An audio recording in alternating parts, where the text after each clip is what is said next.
Hello students, welcome to my channel. இப்போ என்ன பார்க்குறோன்னா 11th accountancyல chapter 12ல exercise sum number 7 பார்க்குறோம். From the following details prepare profit and loss account. இது வரைக்கும் trading மட்டும் prepare பண்ணது பார்த்தோம். இப்போ P&L அக்கௌண்ட் பார்க்க போகிறோம். Profit and loss account. Profit and loss அக்கௌண்ட்டில் என்னென்ன வரும்னு சொல்லிட்டு ஏற்கனவே நம்ம வந்து ஃபார்மேட்டில் நம்ம சொல்லியிருக்கோம். இப்போ வந்து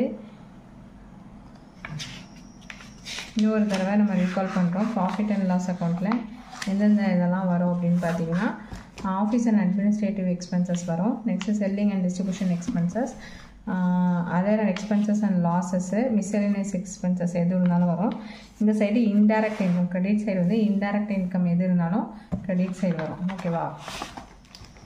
போய் எது இதெல்லாம் எந்த சைடு வரும் அப்படின்னு சொல்லிட்டு எந்தெந்த ஐட்டம் டெபிட் சைடு வரும் கிரெடிட் சைடு வரும்னு நோட் பண்ணிக்கிட்டால் ஈஸியாக நம்ம வந்து சம் போட ஈஸியாக இருக்கும்.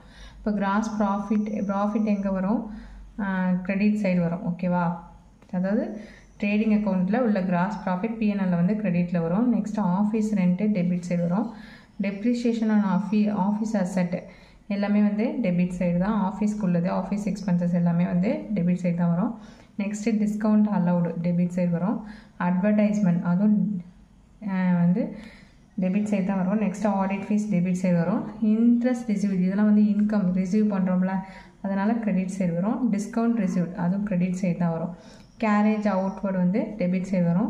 Insurance on office building office சம்மந்தமாக உள்ளது அதனால் டெபிட் சைடு வரும். நெக்ஸ்ட்டு ஜென்ரல் எக்ஸ்பென்சஸும் டெபிட் சைடு வரும். ஃப்ரைட் இன்வர்டு வந்து இதில் வராது, P&L அக்கௌண்ட்டில் வராது. இது டைரக்ட் எக்ஸ்பென்சஸ் அதனால் இது என்ன ஆகும்? ட்ரேடிங்கில் தான் வரும், P&L வராது. ஓகேவா? இதை வச்சு இப்போ சம் போட போகிறோம்.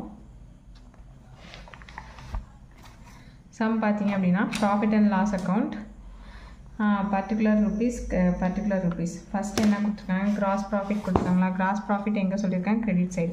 அப்போது கிராஸ் ப்ராஃபிட்டை கிரெடிட் சைடு 50,000 என்ட்ரு பண்ணிடும். நெக்ஸ்ட்டு ஆஃபீஸ் ரெண்ட்டு 10,000 அதை எங்கே என்ட்ரு பண்ணுறோம்? Debit side. Next depreciation of office asset ஒரு 8,000 என்ட்ரு பண்ணுறோம். Next discount allowed debit side 12,000 enter பண்ணுறோம். நெக்ஸ்ட்டு அட்வர்டைஸ்மெண்ட் எக்ஸ்பென்சஸ் ஒரு 4,000 அதையும் டெபிட் சைடு என்ட்ரு பண்ணிக்கிறோம். நெக்ஸ்ட்டு ஆடிட் ஃபீஸ் பார்த்தீங்கன்னா 1,000 கொடுத்துருக்காங்க, அந்த 1,000ஐயும் ஆடிட் ஃபீஸ் இப்போ என்ட்ரு பண்ணிக்கிறோம். நெக்ஸ்ட்டு இன்ட்ரெஸ்ட் ரிசீவ் இது வந்து இன்கம்னு சொல்லியிருக்கேன். ரிசீவ் பண்ணுறோம் இன்ட்ரெஸ்ட்டு, அது வந்து நமக்கு ஒரு இன்கம். இப்போ அது வந்து 2,000 எங்கே என்ட்ரு பண்ணணும்? கிரெடிட் சைடு என்ட்ரு பண்ணணும். இன்ட்ரெஸ்ட் ரிசீவ்டு வந்து 2,000 என்ட்ரு பண்ணிக்கிறோம். நெக்ஸ்ட்டு டிஸ்கவுண்ட் ரிசீவ்ட் இதுவும் ரிசீவ் பண்ணுறோம், நமக்கு வந்து இன்கம் 3,000 அதையும் கிரெடிட் சைடு என்ட்ரு பண்ணிக்கிறோம்.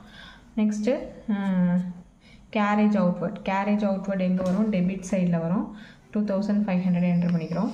Next office insurance and office building ஒரு 3,500 அதையும் என்ட்ரு பண்ணிக்கிறோம். நெக்ஸ்ட்டு ஜென்ரல் எக்ஸ்பென்சஸ் ஒரு 3,000.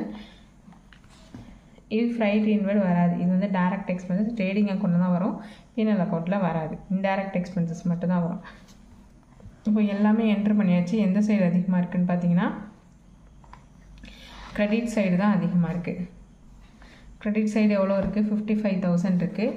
இதில் பார்த்தீங்கன்னா எவ்வளோனா எல்லாத்தையும் 10,000 + 8,000 + 12,000 + 4,000 + 1,000 + 2,500 + 3,500 + 3,000 எல்லாத்தையும் ஆட் பண்ணோம்னா 44,000 வரும். இந்த 44,000ல் வந்து 55,000 டோட்டல் அமௌண்ட்டை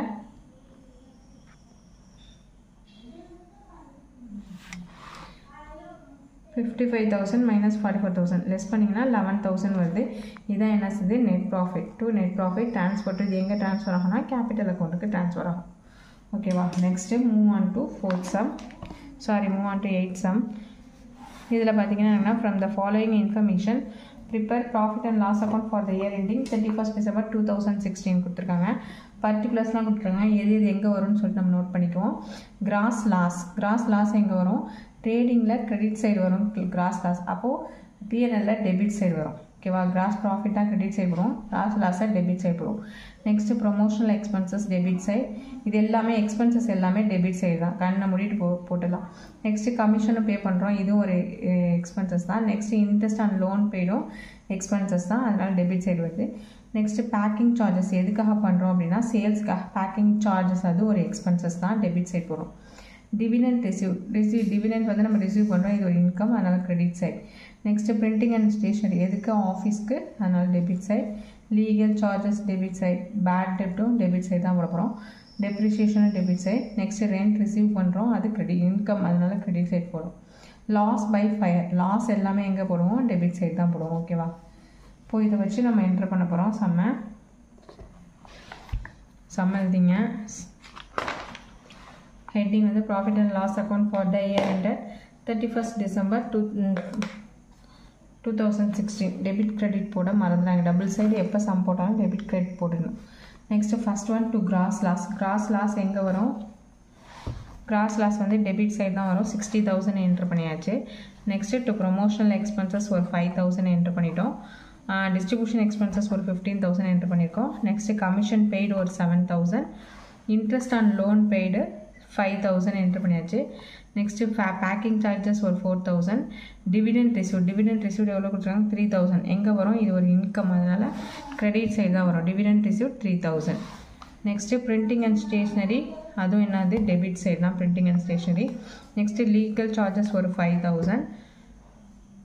அப்புறம் பேட் டெப்ஸ் ஒரு 1,000. நெக்ஸ்ட்டு டெப்ரிசியேஷன் ஒரு 2,000. ரெண்ட் வந்து ரிசீவ் பண்ணுறோம், அது ஒரு இன்கம், அதனால் கிரெடிட் சைடு ரெண்ட் ரிசீவ் ஒரு 4,000. லாஸ் பை ஃபயர் வந்து 3,000. ஓகேவா? எல்லாத்தையும் என்ட்ரு பண்ணிட்டோம். எந்த சைடு அதிகமாக வருதுன்னா இந்த சைடு தான். 1,09,000 வருது. இந்த 1,09,000 டோட்டல் அமௌண்ட் 1,09,000 வருது. இப்போ 1,09,000 நமக்கு இதுக்கு அமௌண்ட் வந்து 3,000 + 4,000 7,000 வருது. இதை லெஸ் பண்ணிங்கன்னா 1,02,000.